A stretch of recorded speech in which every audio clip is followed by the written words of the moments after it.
देखिए, बड़ी मछली छोटी मछली को निगल जाती है और भारतीय जनता पार्टी का ये रणनीति है कि किसी तरह से जदयू को निगल जाओ। तो निगलने के क्रम में ही जनता दल यू के 6 विधायकों को तोड़ करके अपने पार्टी में लेके चली गई है। ये तो माननीय मुख्यमंत्री जी को सोचना है कि उनके कद को छोटा करने के लिए उनको मुख्यमंत्री जरूर बना दिया है भारतीय जनता पार्टी, लेकिन उनका चल कहां रहा है। अभी उनके विधायकों को तोड़े हैं और उनकी निगाह भारतीय जनता पार्टी की निगाह तो बिहार के जदयू के विधायकों पर भी है, एक एक करके अलग से।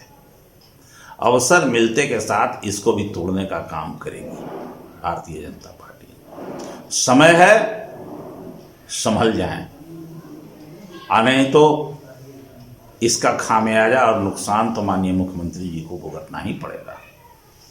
जो समय और परिस्थिति आ रही है, केवल अरुणाचल प्रदेश ही नहीं, बिहार में भी उसका शुरू होने वाला है। और अभी तो पिछले चुनाव में देखा ही एनडीए में क्या क्या हुआ। तो जो कुछ भी एनडीए में घटनाएं घटी है वो तो माननीय मुख्यमंत्री जेडीयू के खिलाफ ही थी। सारी योजना गए थे छोड़ करके राष्ट्रीय जनता दल को, तो भुगतना तो पड़ेगा ही। जी सर ये बताएं सर, अभी 1 महीने हो गए हैं इलेक्शन का रिजल्ट आए हुए, बिहार में मंत्रिमंडल का विस्तार अभी तक नहीं हुआ है, इस पे आप क्या कहना चाहेंगे? देखिए, मंत्रिमंडल का विस्तार कैसे होगा? इंसान के हृदय से, शरीर से हार्ट को निकाल लिया जाए तो वो जिंदा रहेगा क्या?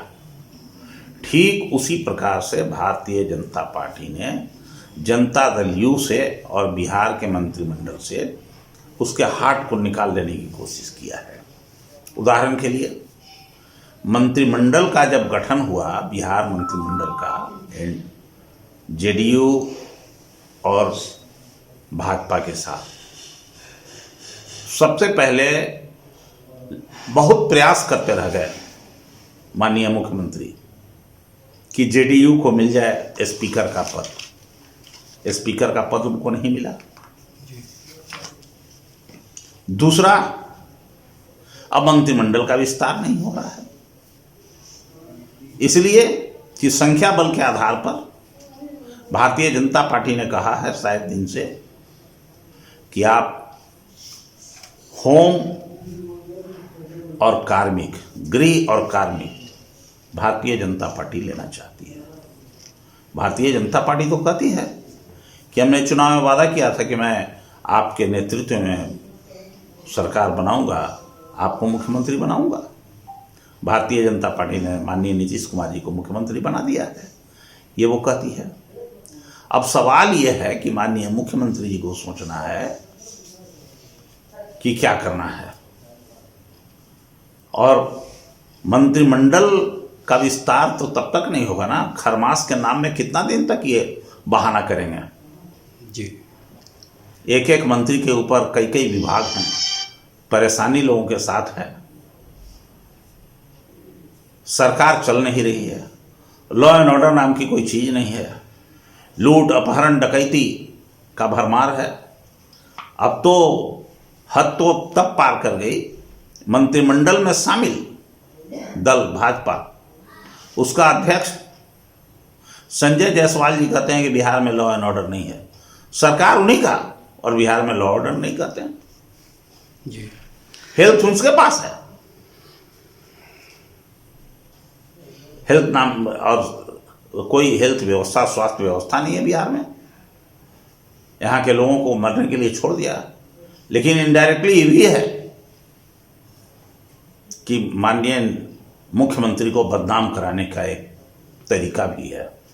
इसलिए मैं तो माननीय मुख्यमंत्री जी से आपके माध्यम से अपील करना चाहता हूं जी, अच्छा होगा कि समय रहते नीतीश कुमार जी जेडीयू का समर्थन सरकार बनाने के लिए राष्ट्रीय जनता दल को कर दें जी और तेजस्वी यादव को मुख्यमंत्री बनने के रास्ता को साफ करें, तेजस्वी यादव का नेतृत्व बिहार में स्वीकार करें, सरकार बनाने के लिए तेजस्वी यादव को कहें और सम्मान के साथ माननीय मुख्यमंत्री जी दिल्ली की राजनीति में जाएं, विपक्ष की राजनीति में जाएं और प्रधानमंत्री का उम्मीदवार बने माननीय मुख्यमंत्री जी।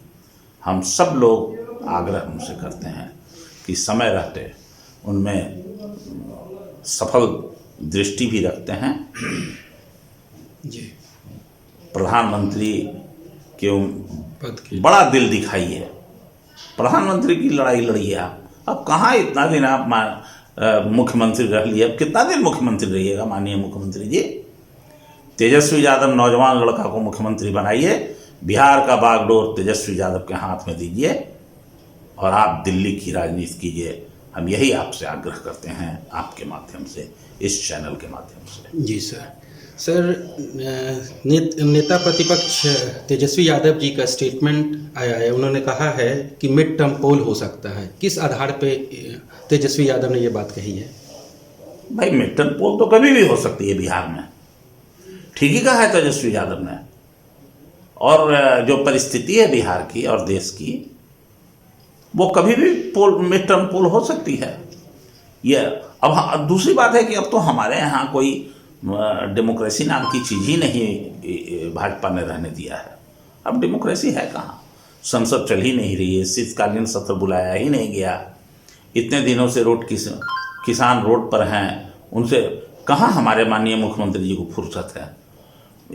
अंबानी जी को पोता हुआ तो उसके पोता को आशीर्वाद देने के लिए जाने का फुर्सत माननीय मुख्यमंत्री जी को है, उसको दे देते हैं आशीर्वाद देने के लिए, चले जाते हैं। लेकिन 1 मिनट के लिए बिहार देश के किसान जो रोड पर 2 डिग्री 3 डिग्री के टेम्परेचर में है बैठा हुआ, उससे मिलने का इनको फुर्सत कहाँ है, बात करने की फुर्सत कहाँ है? ये तो उनके साथ मिले हुए हैं और मिल करके ये सब कार्रवाई कर रहे हैं। माननीय प्रधानमंत्री जी हमारे देश को भी बेच रहे हैं और अब नीतीश कुमार जी के कद को भी, चूंकि नीतीश कुमार जी ने उनके सामने से प्लेट छीनने का काम किया था खाने का, तो अब नीतीश कुमार जी के राजनीतिक कद को मिट्टी के नज़दीक ले जाने की चेष्टा भारतीय जनता पार्टी कर रही है। उससे बचने का एक उपाय है कि तेजस्वी यादव को मुख्यमंत्री के रूप में माने और माननीय मुख्यमंत्री दिल्ली का राजनीति करें। देखिए, दिल्ली में जो हुकूमत है एनडीए की, ये हुकूमत पूंजीपतियों के इशारे पर चल रही है।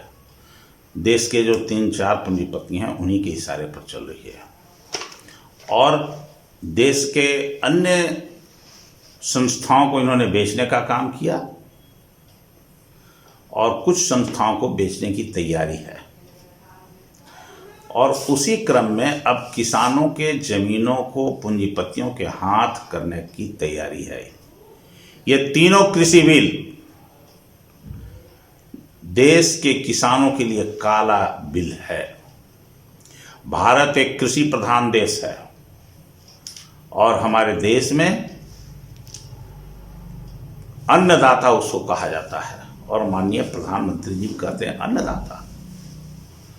3 बिल पास किया गया पिछले सितंबर में अफरा तफरी में और नतीजा इसका हुआ कि जो एनडीए के पार्टनर थे वो भी रिजाइन कर दिए और छोड़ करके चले गए इनको।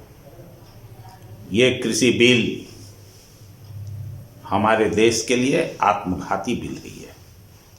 ये काला कानून है। किसी किसान ने मांग किया था क्या कि आप कृषि बिल लाइए, लेकिन ये तो देश के बड़े पूंजीपतियों के इशारे पर ये तीनों कृषि बिल लाया गया है और ये कृषि बिल बनाया गया जो ज्वाइंट सेक्रेटरी के रूप में कॉरपोरेट घराने के लोगों को बहाल किया गया है, उन्हीं के द्वारा बनाया गया है। ये कृषि बिल जो लाया गया, इससे जमाखोरी को पूर्ण रूप से छूट दी गई। इस कृषि बिल के माध्यम से कहते हैं कि किसानों को के आय को दुगना कर देंगे। आय को दुगना कर देंगे? कैसे आय को दुगना करेंगे? पहले ये तो बताएं कि अभी हमारे यहाँ के किसानों की क्या आय है। आज ही मन की बात में माननीय प्रधानमंत्री जी कह रहे थे 2,000 रुपया दिए हैं, और वो कहते हैं कि खेती का काम ठीक से करिए, लड़कों को पढ़ाइए लिखाइए। इसी में पढ़ाई लिखाई का भी काम हो जाएगा 2,000 रुपये में, और 2,000 में खेती का काम हो जाएगा। 50 रुपये किलो अभी आलू बिका है, आलू बीज। ये धान की जो कह रहे हैं दोगुना कर देंगे, जो लागत मूल्य भी नहीं निकल रहा है। कहते हैं एमएसपी देंगे। यही भारतीय जनता पार्टी है, यही राष्ट्र जनता दल यू है जिसने अपने घोषणा पत्र में लिखा हम मिनिमम सपोर्ट प्राइस देंगे, जो लागत मूल्य होगा किसानों का उसके दुगना। क्या हुआ? क्या इन्होंने दिया अब तक किसानों को? दिया है क्या? हम पूछना, आज पूरे बिहार में चलाया जा रहा है भारतीय जनता पार्टी की ओर से सभी ब्लॉक में थोड़े चलाया जा रहा है। सार्वजनिक तौर से मीटिंग करके देखें इसको। मीटिंग नहीं कर सकते हैं। जो स्थिति है, हिम्मत है भारतीय जनता पार्टी में तो जाकर के किसान का पंचायत लगा लें रामलीला मैदान में जाके, जहां किसानों का आंदोलन चल रहा है उसके आसपास अपना किसानों को ले जाके करें। तो ये सरकार आंकड़ों की सरकार है, झूठ बोलने वाली सरकार है। किसान का दुगना आय कैसे कर देंगे? मंडी खत्म कर दिया इन्होंने। एमएसपी पर कहीं खरीद नहीं हो रही है। कहने को तो किसान से धान 18 रुपये 68 पैसे एमएसपी रेट है जो खरीदना है। बिहार के कोई भी किसान का धान एमएसपी रेट पर नहीं खरीदा जा रहा है। 9 रुपये 10 रुपये 11 रुपये मैक्सिमम धान खरीदा जा रहा है। और सरकार, अगर ये गलत बात है मैं बिहार सरकार से पूछना चाहता हूं, क्यों नहीं बिहार सरकार मोहनिया बॉर्डर पर चेक पोस्ट पर एक लगा दे बैरियर। सैकड़ों ट्रक रोज दिन मोहनिया बैरियर को पार करके, टोल टैक्स पार करके जा रही है। 9 रुपये 10 रुपये धान खरीद करके बाहर जा रहा है। सरकार खरीद नहीं रही है। 1 महीना का खेल है। इसी लगन में किसानों को था, किसी के यहाँ शादी था, ठंडा में मरनी हरनी का सवाल है, उसको पैसे की जरूरत थी। वो पैसा कहाँ से लाएगा? धान बेचता है तो लाता है। धान बेचा आपने व्यापारियों के हाथ से। आज परिणाम यह है कि किसानों का धान औने पौने बिक रहा है। 5 रुपया से 10 रुपया में कोई भी बिक रहा है पटना में। 5 रुपये किलो मुरई बिक रहा है पटना में। उसको जो लागत मूल्य है वो भी नहीं मिल पा रहा है। और यही जब सब चला जाएगा गोदाम में, कोल्ड स्टोरेज में, उसके बाद इसका कीमत 4 गुना ज़्यादा हो जाएगा जब किसानों के हाथ से निकल जाएगा। तो सरकार, यही कारण है पूंजीपतियों के इशारे पर कि सरकार, जो किसान लोग दिल्ली में बैठे हैं जो मांग कर रहे हैं कि हमें संसद का सत्र बुला करके एमएसपी की गारंटी दो कि जो भी सामान खरीदा जाएगा एमएसपी के रेट पर खरीदा जाएगा। जो एमएसपी के रेट पर नहीं खरीदते हुए पकड़ा जाएगा उसको सजा मिलेगी। ये बिल क्यों नहीं सरकार पास करती है? पास कर दे। दूसरा, जो अब धान की तो खरीद हो जाती है, इस बार बिहार के किसानों को मकई का कहीं खरीदा नहीं गया। मक्का 8 रुपये 9 रुपये 10 रुपये 6 रुपये किसान बेचने को मजबूर है। मकई, सारा उनका मकई जो कीमत लगा था उत्पादन में वो भी उनको नहीं मिला। तो ये सरकार तो फरेब की सरकार, झूठ की सरकार, चलाते रहती है ये सब बात। हम पूछना चाहते हैं बिहार सरकार से,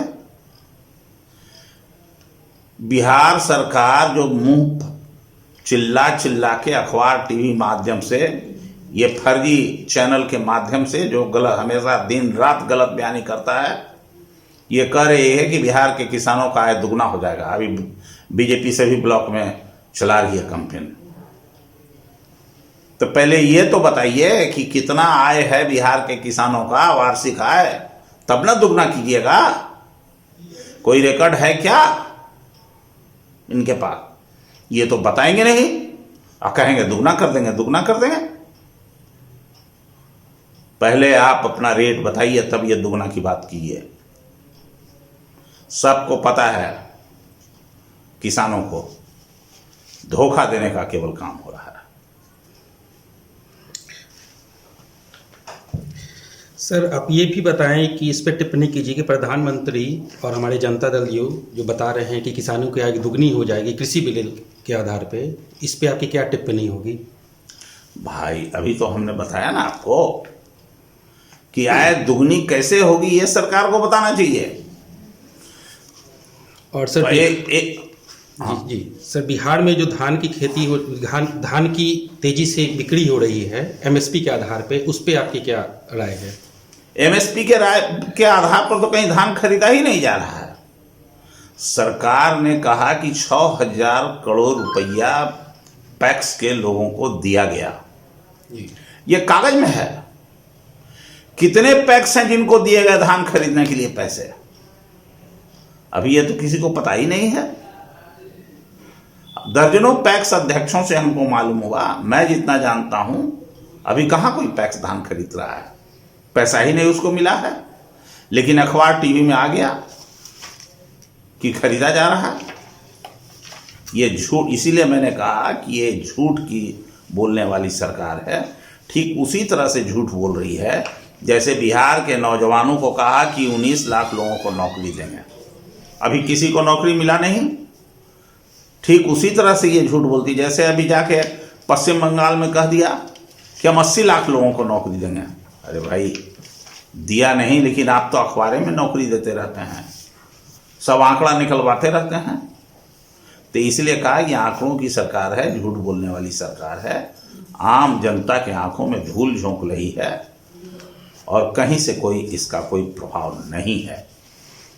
और कहीं भी ये बिहार का एक भी कोई किसान कह दे हमको, मकई की जो खेती होती है बिहार में, मूंग की खेती होती है, चना है, मसूर है, कहीं एमएसपी रेट पर खरीदा जाता है क्या? सरकार के पास कोई आंकड़ा है क्या कि कितना मकई इसने खरीदा एमएसपी रेट पर? सरकार ही खुद बताए।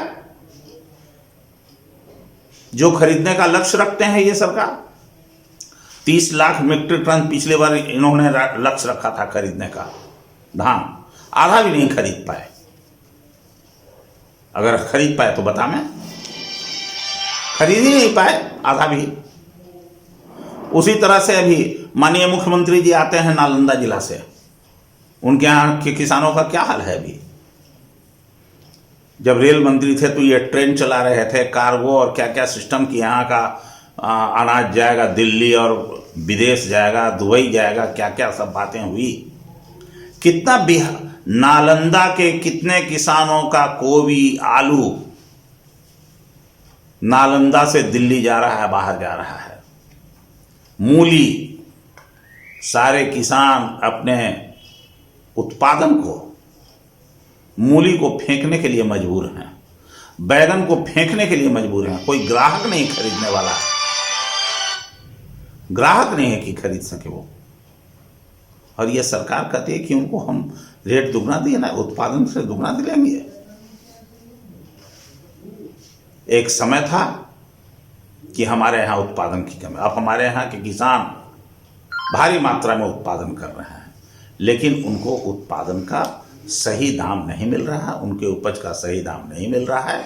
और इसीलिए राष्ट्रीय जनता दल ने फैसला लिया है कि ये तीनों जो काले कानून संसद के द्वारा पास किए गए हैं, इन तीनों काले कानून को जब तक सरकार वापस नहीं लेगी तब तक बिहार में भी राष्ट्रीय जनता दल के द्वारा इसका आंदोलन चलाया जाएगा वापस लेने के लिए। ये काला कानून वापस लो, और हम सब लोग जो दिल्ली में बैठे किसान हैं दिल्ली के बॉर्डर पर, उन किसानों को भी हम लोग अपना समर्थन देते हैं, और बिहार में भी हम उस किसान विरोधी बिल का विरोध करते हैं। और उसी क्रम में जिला के सभी मुख्यालयों पर हमारा राष्ट्रीय जनता दल का कार्यक्रम हुआ, और किसान बिल के विरोध में लोग कहते हैं कि नहीं विरोध करना। मुकदमा किस पर हुआ? सबसे पहले मुकदमा हुआ है यहाँ किसान बिल का विरोध करने में राष्ट्रीय जनता दल पर और तेजस्वी यादव पर हुआ। इस बात को भी ध्यान रखना चाहिए लोगों को, और जब तक ये वापस नहीं होगा तब तक हम लोगों का विरोध जारी रहेगा। नेशनल दस्तक की आपसे गुजारिश है कि अगर इसको बचाना चाहते हैं तो नेशनल दस्तक को सब्सक्राइब करने के लिए रेड कलर के सब्सक्राइब बटन को दबाएं, फिर बेल आइकन की घंटी दबाएं। नेशनल दस्तक को बचाने के लिए बहुत जरूरी है कि हर खबर को शेयर करें, लाइक करें, कमेंट जरूर करें।